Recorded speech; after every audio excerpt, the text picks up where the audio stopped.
নাগৰিক কমিটি আৰু Tamarhat police station আৰু ভিডিপি তেওঁলোকৰ সহযোগত যিখন ইয়াতে মেটচ অনুষ্ঠিত হ'ল, এইখিনি এটা বহুত ভাল ইনিচিয়েটিভ। নাগৰিক কমিটি আৰু আপোনাৰ ভিডিপি লগতে ইয়াৰে স্থানীয় প্ৰশাসনৰ জৰিয়তে মানে উঠি অহা ল'ৰা ছোৱালীখিনিক বাহিৰা কামৰ পৰা আঁতৰাই মনটো খেল বা তেনেকুৱা শাৰীৰিক ব্যায়াম বা তেনেকুৱা খেল ধূলাৰ লগত খেল ধূলাৰ প্ৰতি তেওঁলোকে যিটো ধাউতি সৃষ্টি কৰিছে, এইটো বহুত ভাল ইনিচিয়েটিভ। মই আশা কৰোঁ ইয়াৰ দ্বাৰা তামাৰহাটৰ ল'ৰা ছোৱালীখিনি আগন্তুক সময়ত পাৰ্টিচিপেশ্যনটো বহুত বাঢ়িব আৰু ইয়াৰ পৰা বহুত প্লেয়াৰ্ছ ওলাব যিয়ে আপোনাৰ খেলো ইণ্ডিয়া বা ডিষ্ট্ৰিক্ট লেভেলত এনেকুৱা পাৰ্টিচিপেট কৰিব আৰু এইটো বহুত ভাল ইনিচিয়েটিভ। মই আশা কৰোঁ এই ইনিচিয়েটিভটো আগলৈ মানে কণ্টিনিউ কৰিব আৰু আজি খেলখন বহুত ভাল আছিলে। দুয়োটা টিমকে বহুত বহুত কংগ্ৰেচুলেশ্যন দিলোঁ।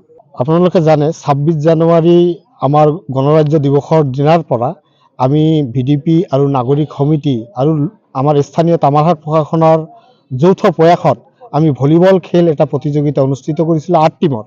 এই ভলীবল খেলৰ প্ৰতিযোগিতাত আজি আমি চূড়ান্ত খেলখন ইয়াত অনুষ্ঠিত কৰিলোঁ আৰু এই খেলত বিজয়ী ঘোষণা হৈছে আমাৰ তামাৰহাট পুলিচ টিম আৰু দ্বিতীয় ৰানাৰ আপ হিচাপে আছে আমাৰ ডিংডিঙা ভিডিপি টিম। মূলতে এই খেলখন দিয়াৰ এটাই উদ্দেশ্য, চাৰিওপিনে যেনেকুৱা সমাজত আমি চাই আছোঁ বিভিন্ন যুৱচামে বিভিন্ন নেশাত আসক্ত হৈ গৈছে, সেইবোৰৰ প্ৰতি আমি কিঞ্চিত সময় তেওঁলোকক ওলাই আনি এনেকুৱা খেল ধেমালিৰ মাজত ব্যস্ততাত ৰাখিলে হয়তো আগন্তুক দিনত তেনেকুৱা ধৰণৰ ঘটনাবোৰ আমি যুৱচামৰ ভিতৰত দেখিবলৈ নাপাম। সিহঁতে খেল ধেমালিত যেতিয়া ব্যস্ত হৈ থাকিব তেতিয়া সেই যিটো ড্ৰাগছৰ প্ৰভাৱ তাৰ পৰা হয়তো আঁতৰি আহিব।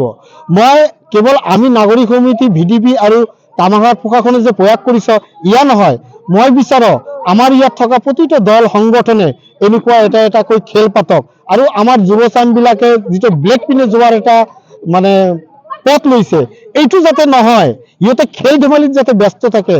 মই অনুৰোধ জনাম আমাৰ সচেতন মহলকো আপোনালোকে সকলোৱে একত্ৰিতভাৱে বিভিন্ন ঠাইত খেল ধেমালিৰ মাজেৰে আমাৰ উঠি অহা চামক আৰু আমাৰ যুৱচামক যাতে আমি এটা নেশামুক্ত সমাজৰ পিনে লৈ যাব পাৰোঁ, সকলোৱে মিলি আমি আহক প্ৰয়াস কৰোঁ।